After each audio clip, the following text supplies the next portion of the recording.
इंद्रप्रस्थ की स्थापना। द्रौपदी स्वयंवर के पहले विदुर को छोड़कर सभी पांडवों को मृत समझने लगे थे और इस कारण धृतराष्ट्र ने इस कारण शकुनी के कहने पर दुर्योधन को युवराज बना दिया था। द्रौपदी स्वयंवर के तत्पश्चात दुर्योधन आदि को पांडवों के जीवित होने का पता चला। पांडवों ने कौरवों से अपना राज्य मांगा, परंतु गृह युद्ध के संकट से बचने के लिए युधिष्ठिर ने कौरवों द्वारा दिए खंडहर स्वरूप खांडव वन आधे राज्य के रूप में प्राप्त किया। पांडवों की पांचाल राजा द्रुपद की पुत्री द्रौपदी से विवाह उपरांत मित्रता के बाद वे काफी शक्तिशाली हो गए थे। तब हस्तिनापुर के महाराज धृतराष्ट्र ने उन्हें राज्य में बुलाया। धृतराष्ट्र ने युधिष्ठिर को संबोधित करते हुए कहा, हे कुंती पुत्र, अपने भ्राताओं के संग जो मैं कहता हूं सुनो। तुम खांडव प्रस्थ के वन को हटाकर अपने लिए एक शहर का निर्माण करो, जिससे कि तुम में और मेरे पुत्रों में कोई अंतर ना रहे। यदि तुम अपने स्थान में रहोगे तो तुमको कोई भी क्षति नहीं पहुंचा पाएगा। पार्थ द्वारा रक्षित तुम खांडव प्रस्थ में निवास करो और आधा राज्य भोगो। धृतराष्ट्र के कथनानुसार पांडवों ने हस्तिनापुर से प्रस्थान किया। आधे राज्य के आश्वासन के साथ उन्होंने खांडव प्रस्थ के वनों को हटा दिया।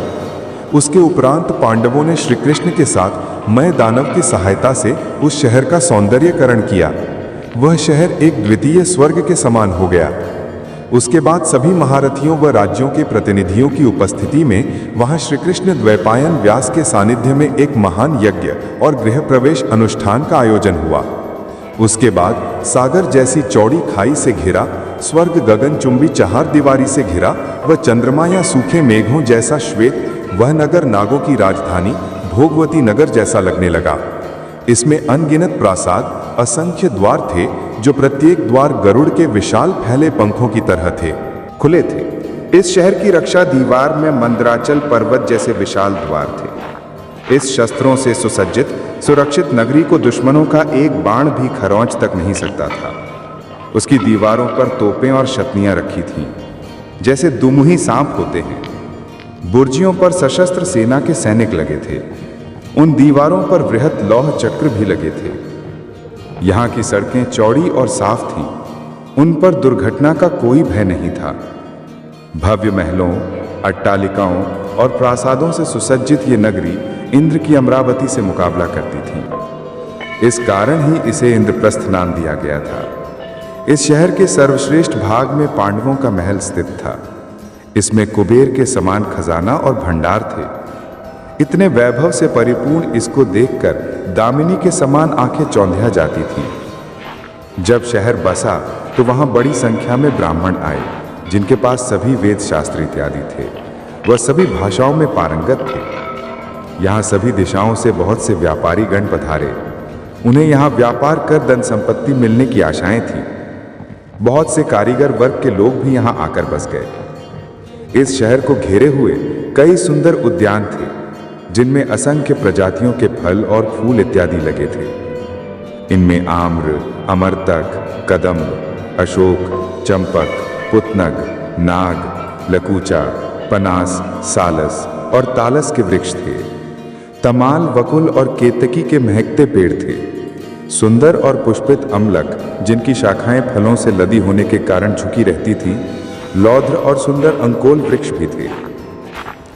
जम्बू, पाटल, कुंजक, अतिमुक्ता, करविरस, पारिजात और ढेरों अन्य प्रकार के पेड़ पौधे लगे थे।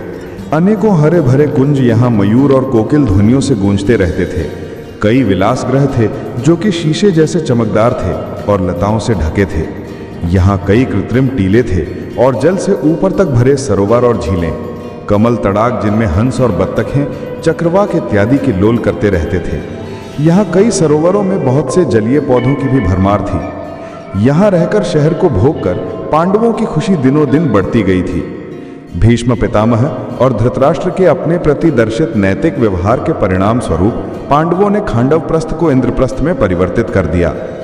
पांडु कुमार अर्जुन ने श्री कृष्ण के साथ खांडव वन को जला दिया और इंद्र के द्वारा की हुई वृष्टि का अपने बाणों के छत्राकार बांध से निवारण करते हुए अग्नि को तृप्त किया। वहां अर्जुन और कृष्ण जी ने समस्त देवताओं को युद्ध में परास्त कर दिया। इसके फलस्वरूप अर्जुन ने अग्निदेव से दिव्य गांडीव धनुष और उत्तम रथ प्राप्त किया और कृष्ण जी ने सुदर्शन चक्र प्राप्त किया था। उन्हें युद्ध में भगवान कृष्ण जैसे सारथी मिले थे तथा उन्होंने आचार्य द्रोण से ब्रह्मास्त्र आदि दिव्य आयुध और कभी नष्ट न होने वाले बाण प्राप्त किए थे। इंद्र अपने पुत्र अर्जुन की वीरता देखकर अति प्रसन्न हुए। इंद्र के कहने पर देवशिल्पी विश्वकर्मा और महदानव ने मिलकर खांडव वन को इंद्रपुरी जितने भव्य नगर में निर्मित कर दिया, जिसे इंद्रप्रस्थ नाम दिया गया।